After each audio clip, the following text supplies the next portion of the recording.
Welcome to The Grasp. I'm Doug. As you walk into the world of technical analysis, the first thing that you run into is the trading platforms. And the first thing that you're going to notice about the trading platforms is that there are hundreds of technical indicators. Today, we'll dive into those to see whether or not they really help you. So buckle up and let's do it.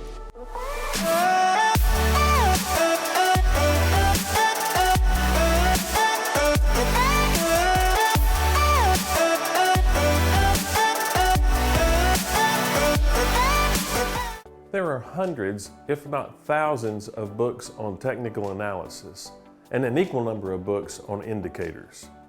Now, when I first got started into trading, I've tried a bunch of these technical indicators. I kept looking for this holy grail of some combination that would make me consistently profitable. Dad, he's a millionaire.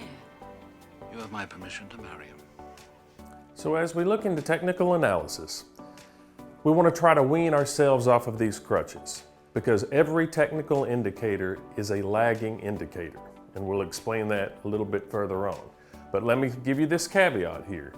If you have tracked your trading, if you have been using an indicator and you can prove that it consistently helps you be profitable, then I would encourage you to keep using that. Obviously, it's working for you, and that's great.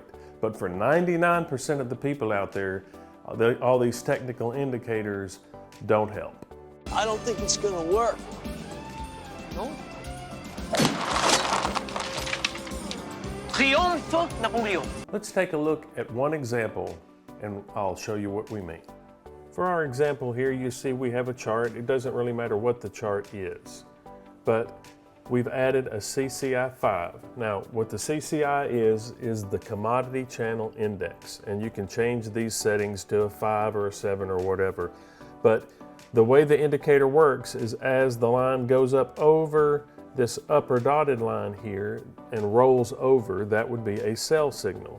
And as the line drops below the lower dotted line and turns up, that would be a buy signal.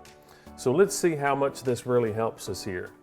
On this particular stock or coin that we're looking at here, as you can see, we've got this pattern here, a rounding type pattern here, but we're getting buy signals.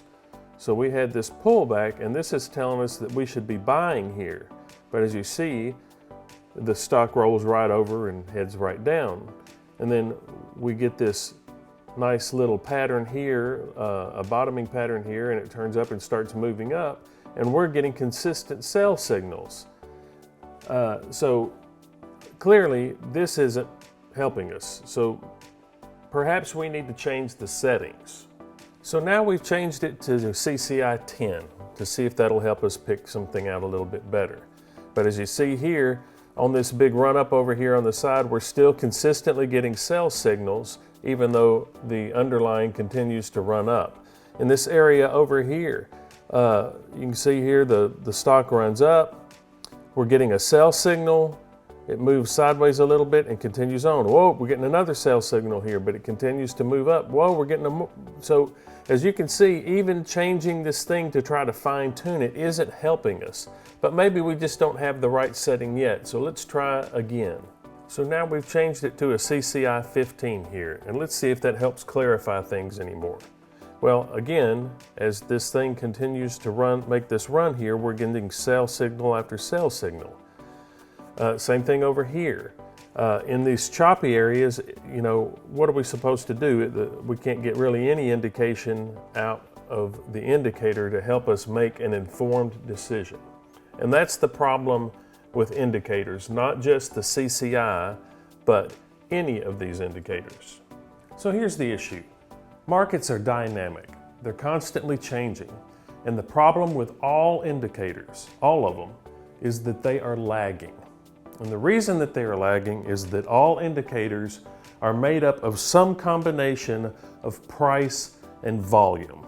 So they'll look at the price movements, put it in some mathematical formula, they'll look at volume and they'll put it in a mathematical formula, and it is always backward looking, right?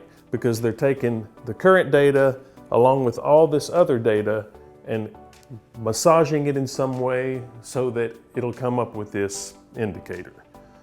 Well, if all indicators are using price and volume, then why don't we just look at price and volume and learn how to understand what's going on with those rather than have to depend on some type of mathematical formula or indicator looking at price and volume to figure things out? Bueno, mi amigo. The truth is, we can get all the information that we need simply from looking at price and data. And we'll use Japanese candlesticks in order to demonstrate this. So this is what I mean by Japanese candlesticks. There are lots of types of charting software charts that you can use. There are line charts and there are bar charts, and they have traditional US wick charts, but this is what we'll call the Japanese candlesticks, and I think it's one of the best ways to get a good representation of what's going on in price. And by the way, this is what all professional traders use. And so as you see here, we have two candlesticks, and you can see they've got a body and they've got wicks, right? So the way that this chart is developed is the whole trading range of whatever the time period is. If this is a 5-minute chart, then this is all the prices during that 5 minutes. And up here at the top, you'll see we have our high. This is the highest price that it got to during that trading period. And this down here is the lowest point it got to at the trading period. If it's a green bar, it means that the closing price is above the opening price. So you see in this candle, the price opened here, it traded from here to here during that trading range, and it closed here. So the price over this period of time moved up from here to here. And if it's a red candlestick, then you'll see it's just the opposite. We have, here's still the high point of the trading during that period. Here's the low point. This is the price at which trading opened, and this is the price at which trading closed during that time period. So the closing price is below the opening price, so the candlestick is red or bearish. So we have a chart here, and let's see if we can figure out what's going on. One of the things I want to point out first off here is, notice there are no indicators on this chart. In fact, there's not even volume. All we have is price data. And so you notice here we have a stock, and it's been pulling back pretty hard for a few periods. If this is a daily chart, then a few days. If this is a 5-minute chart, then 15 minutes or so, 20 minutes, it's been pulling back. So here's the issue. What do you think is going to happen next? We've been up here, we've been selling off pretty hard, price has been moving down, and then we get this neutral candle. Notice we've had this wide trading range, but the opening price and the closing price is right about at the same place, which is a very neutral candle. So what do we think is going to happen next? Now this is important because remember, the whole point of analyzing charts is we're trying to figure out what is going to happen next. And let me give you one of the axioms. There are several axioms that are used in the market, especially in the technical analysis world, and here's one of them. 3, 4, no more.